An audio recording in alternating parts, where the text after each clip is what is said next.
Adda bilisa baasaa uummata Tigraay TPLF rakkoo keessoo isaatti dhalate waliigalteen furachuun dhiyaachuu qabaa jechuun mootummaan federaalaa akeekkachiisu pirezidantiin bulchiinsa yeroo naannoo Tigraay himan.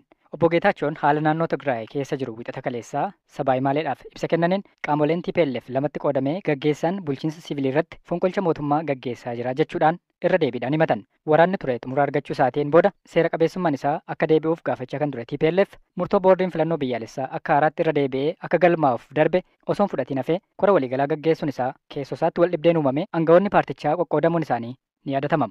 Gareen dursaa TPLF Dabratsiyoon Gabramikaayilee fi pirezidantii bulchiinsa yeroo ce'umsaa obbo Geetaachoo Raddaa hoogganan gidduutti torbanoota darban keessa walimachuun mudatee kan ture yoo ta'u bulchiinsi yeroo gareen fonqolcha aangoo yaalaa jira jedha. Obbo Geetaachoon fedhii aangoo guutummaan guutuutti to'achuu qabu kan ittiin jedhan aangawoota olaanoo gara mootummaa federaalaatti deddeebi'uudhaan aangoon akka isaaniif kennamu gaafataniiru jechuun himatan.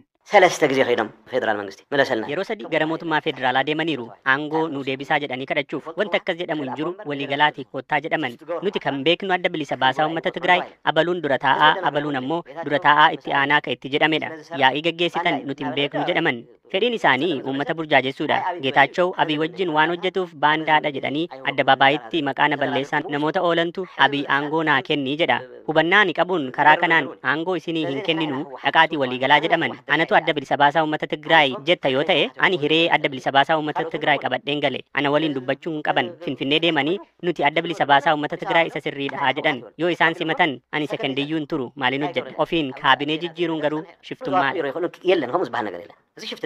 Obbo Geetaachoon ibsa kennaniin haalli siyaasa Tigraay keessa jiru sadarkaa yaaddeessaarra ga'aa jiraachuu himuudhaan TPLF oolchuudhaaf mari'achuu akka fedhan ibsan. Mootummaan federaalaa TPLF rakkoo keessoo isaa akka furatu jajjabeessuu ibsuun ta'uu baannaan garuu bulchiinsa yeroo naannichaa paartiin badhaadhinaa akka harkaa fudhatu akeekkachiisuun dubbataniiru.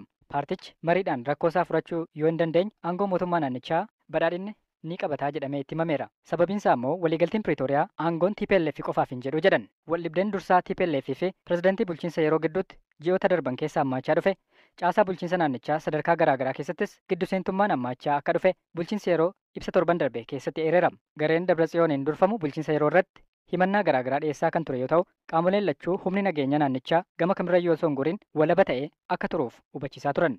Haa ta'u malee pirezidantii Geetaachoo Raddaa gareen dura taa'aa TPLF'n durfamu humna nageenyaa maqaa balleessaa jiraachuu eeruudhaan adeemsi kun hamaadhaa jedhan. Obbo Geetaachoon ibsa isaaniitiin ji'oota sadan darban warqiin kuntaalli 28 naannoo Tigraay irraa mootummaa federaalaaf galuusaa garuu mootummaaf maallaqni galee akka hin jirre dubbatan. Ji'a sadiif torban lamaan darbe keessatti warqiin kuntaalli 28 federaalaaf galeera. Kun kan karaa kontiroobaandiin ba'e hin dabalatu. Kanarra darbee garuu mootummaan saantima tokkoon arganne. Sababiin isaa kanarratti kan bobba'e humna kontiroobaandii bal'aa ta'edha jechuun dubbatan.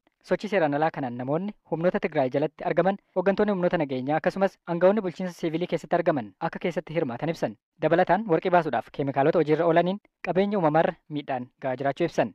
Waraana waggoota lamaaf gaggeeffamaa ture hordofee warqiin naannoo Tigraay irraa mootummaa giddugaleessaaf galaa ture baay'ee xiqqaachaa kan dhufe yoo ta'u kallattii garaagaraatiin warqiin karaa seeraan alaa Itoophiyaa ba'aa jiraachuu irra deddeebiidhaan gabaafamuun ni yaadatama. Bilisa baasaa uummata Tigraay TPLF rakkoo keessoo isaatti dhalate waliigalteen furachuun dhiyaachuu qabaa jechuun mootummaan federaalaa akeekkachiisu pirezidantiin bulchiinsa yeroo naannoo Tigraay himan.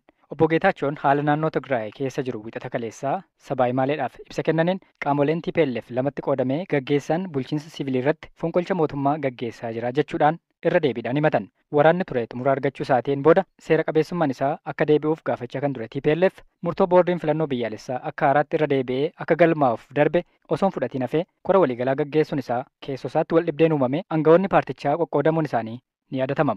Gareen dursaa TPLF Dabratsiyoon Gabramikaayilee fi pirezidantii bulchiinsa yeroo ce'umsaa obbo Geetaachoo Raddaa hoogganan gidduutti torbanoota darban keessa walimachuun mudatee kan ture yoo ta'u bulchiinsi yeroo gareen fonqolcha aangoo yaalaa jira jedha. Obbo Geetaachoon fedhii aangoo guutummaan guutuutti to'achuu qabu kan ittiin jedhan aangawoota olaanoo gara mootummaa federaalaatti deddeebi'uudhaan aangoon akka isaaniif kennamu gaafataniiru jechuun himatan. ሰለስተ ጊዜ ኸይዶም ፌደራል መንግስቲ መለሰልና yeroo sadii gara mootummaa federaalaa deemaniiru aangoo nu deebisaa jedhanii kadhachuuf wanti akkas jedhamu hin jiru waliigalaati koottaa jedhaman nuti kan beeknu